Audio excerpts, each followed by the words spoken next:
अपनी लंबित मांगों को लेकर आंगनबाड़ी वर्कर व हेल्पर यूनियन ने लघु सचिवालय के समक्ष झज्जर में धरना दिया। सैकड़ों की संख्या में आंगनबाड़ी वर्कर व हेल्पर इस धरना प्रदर्शन में शामिल हुई।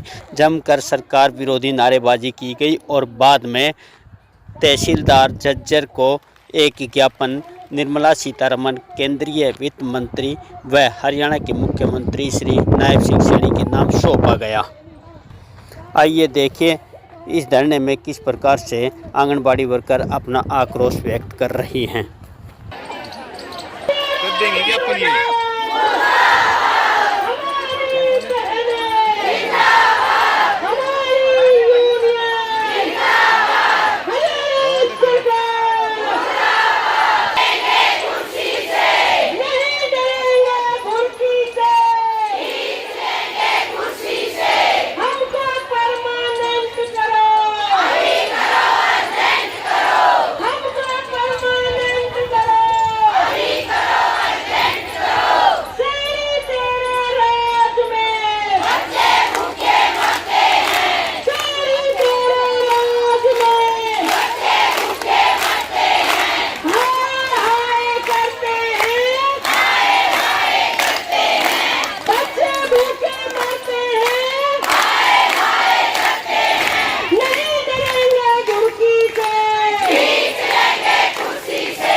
इसने अटेम्प्ट किया उसने अपनी फाइल जांच कर दी।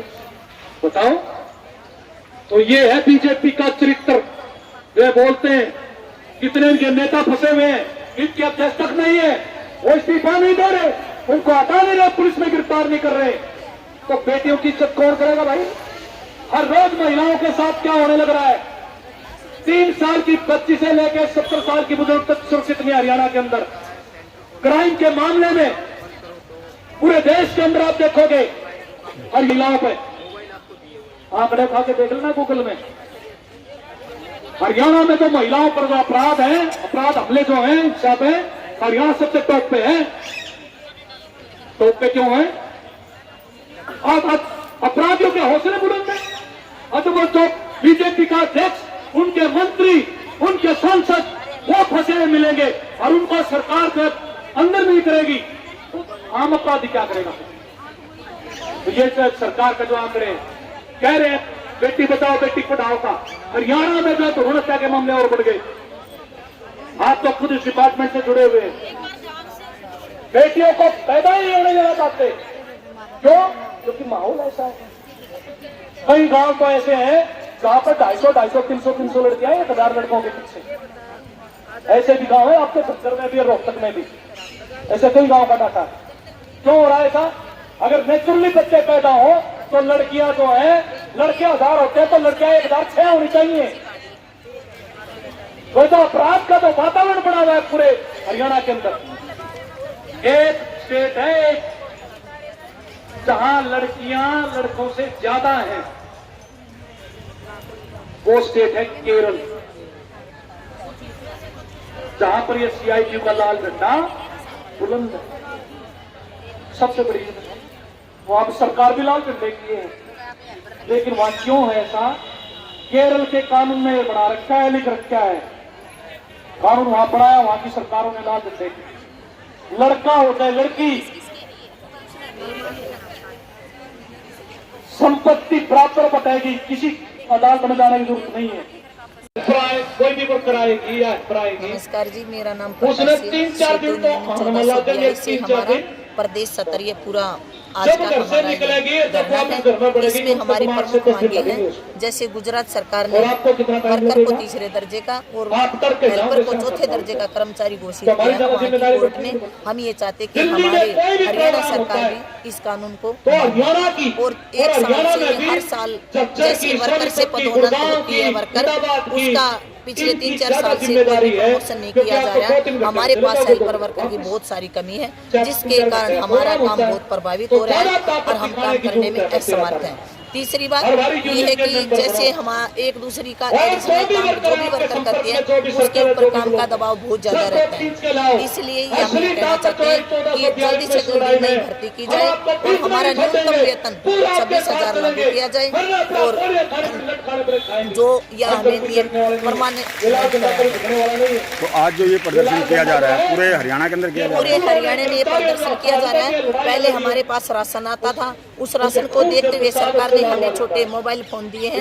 उस फोन में हमें OTP लेना पड़ता है, बच्चे का फोन फोटो कैप्चर करके और OTP से वो सारी स्कीम चलती है, जिससे हमें बहुत बाधाएं आ रही है। हम सरकार से गुजारिश करना चाहते हैं या तो ये राशन ही बंद कर दें या फिर मान लें जिसको देना है उसके खाते में पैसे डाल दिया जाए, हमें बीच में न पीसा जाए। तीसरी बात ये है कि जब तक ये हमारे परमानेंट नहीं किया जाता हमारा 26,000 लागू कर दिया जाए। आज जो आप ये प्रदर्शन कर रहे हैं ज्ञापन भी दिया जाएगा आपको? हाँ, ज्ञापन DC सर को भी दिया जाएगा, हमारी महिलाएं बालिका जो हमारी प्रियो मैडम है उनको भी दिया जाएगा। 13 तारीख को बड़ी संख्या में आप वहाँ जाएंगे, लागू हो कर्जा दें, ये तो कोर्ट के डिसीजन आ चुके हैं, उसको राष्ट्रपति को सौंपेंगे हस्ताक्षरों को, और वो भी करवा के जो है आप लेके आएंगे 13 तारीख को। आप हर बड़ी संख्या में आए और मेरी बातचीत को सुना और भाई किसी का कोई हमारी सरकार से यही मांग है कि जिस तरह से महंगाई बढ़ रही है और जिस तरह से वर्करों पर, आंगनबाड़ी वर्करों पर काम का बोझ लादा जा रहा है, उसी की गति से जो हमारा मानदेय बढ़ाया जाए। हमें जब तक नियमित ना करा जाए जैसे गुजरात सरकार ने किया है तो तब तक हमें 26,000 न्यूनतम वेतन हमारा लागू करना चाहिए। और जैसे हमारा पहले वरिष्ठ वर्ग था जिसमें जो पुरानी आंगनबाड़ी वर्कर भी थी जो रिटायर के उस पे सीमा पे बैठी हुई है, आयु सीमा पे, तो वो अपना काम मैनुअल उससे कर लेती थी हाथ से, लेकिन अब जब ये ऑनलाइन वर्क आया है तो जो सरकार के द्वारा दिए गए फ़ोन है उनकी मेमोरी इतनी नहीं है कि वो उस डाटा को सेव कर सके, और इससे जो विभाग का कार्य है सुचारू रूप से नहीं हो पा रहा, क्योंकि जो OTP वाला काम है उसमें OTP जो मजदूर वर्ग के जो बच्चे आते हैं आंगनवाड़ी सेंटर्स में तो OTP नहीं मांगा जा सकता, क्योंकि उनके पास जो उनके पेरेंट्स होते हैं उनके पास छोटे फ़ोन होते हैं तो उनमें OTP नहीं आता। तो इससे जो आंगनबाड़ी का सुचारू जो हमारा काम था टीकाकरण, SMP बांटना, गर्भवती महिलाओं की जाँच, स्वास्थ्य जाँच, ये सब काम छोड़ करके बहुत ऑनलाइन का काम बहुत ज़्यादा बढ़ गया है। तो सरकार से यही अपील है सभी वर्करों को, जो आजकल की पढ़ी लिखी वर्कर है उनको भी देखते हुए और जो पुरानी वर्कर्स हैं उनका भी जो उन्होंने आज तक सेवाएं दी है उनको ध्यान में रखते हुए, उनकी आयु को ध्यान में रखते हुए कुछ ऐसा रास्ता निकाले जिससे वो भी काम अपने विभाग का कार्य सुचारू। मैं महासचिव CITU हरियाणा जय भगवान। आज ये आंगनवाड़ी वर्कर्स हेल्पर्स का पूरे देश के अंदर प्रदर्शन हो रहा है। हमारी जो फेडरेशन है, राष्ट्रीय फेडरेशन और CITU के आह्वान पर पूरे देश में आंगनवाड़ी वर्कर हेल्पर आज प्रदर्शन कर रही है, इस बात को लेकर कि केंद्र सरकार और हरियाणा की BJP की सरकार वो आंगनवाड़ी वर्कर हेल्पर का मांगों का समाधान नहीं कर रही है। सुप्रीम कोर्ट का डिसीजन है कि ग्रेजुएटी का लाभ दिया जाना चाहिए। हाई कोर्ट का डिसीजन है कि आंगनवाड़ी वर्कर हेल्पर को तीसरे और चौथे दर्जे का कर्मचारी घोषित किया जाना चाहिए। सुप्रीम कोर्ट का डिसीजन है कि जहां पर आंगनवाड़ी केंद्र नहीं है वहां पर आंगनवाड़ी केंद्र खुलने चाहिए, लेकिन इन तमाम मांगों की अनदेखी की जा रही है। इसलिए आज हम मांग कर रहे हैं कि हमें तीसरे दर्जे का कर्मचारी वर्कर को और चौथे दर्जे का हेल्पर को बनाया जाए और कम से कम 26,000 न्यूनतम वेतन लागू हो, ग्रेजुएटी लागू हो, और जो बजट है, जो हमारा बजट जो आना चाहिए वो बजट जो है सरकार लगातार कटौती कर रही है। ये जो बजट पेश किया गया 1 फरवरी को केंद्रीय वित्त मंत्री द्वारा, उस बजट में हमारी बढ़ोतरी का मानदेय में, हमारे वेतन में या हमारे बजट में कोई प्रावधान नहीं किया गया है। इसका हम रोष जाहिर कर रहे हैं, इसको लेके हम आज मांग पत्र दे रहे हैं और हम ये भी मांग कर रहे हैं कि जो सरकार ऑनलाइन के नाम पर जो फोटो कैप्चर करवाने का, जो ये पोषण ट्रैकर ऐप के जो ये फंडे जो कर रही है, इनसे कोई लाभ होने वाला नहीं है।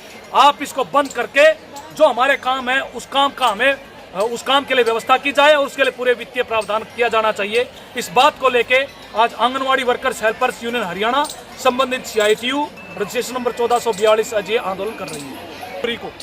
पूरे देश की जो आंगनवाड़ी वर्कर हेल्पर है वो 13 फरवरी को देश के राजधानी दिल्ली में जाएंगी, ताल कटोरा स्टेडियम में हमारी रैली होगी और इन मांगों को लेकर हम केंद्रीय मंत्री और राष्ट्रपति को अपना मांग पत्र सौंपेंगे और अपनी मांगों के बारे में बातचीत करेंगे।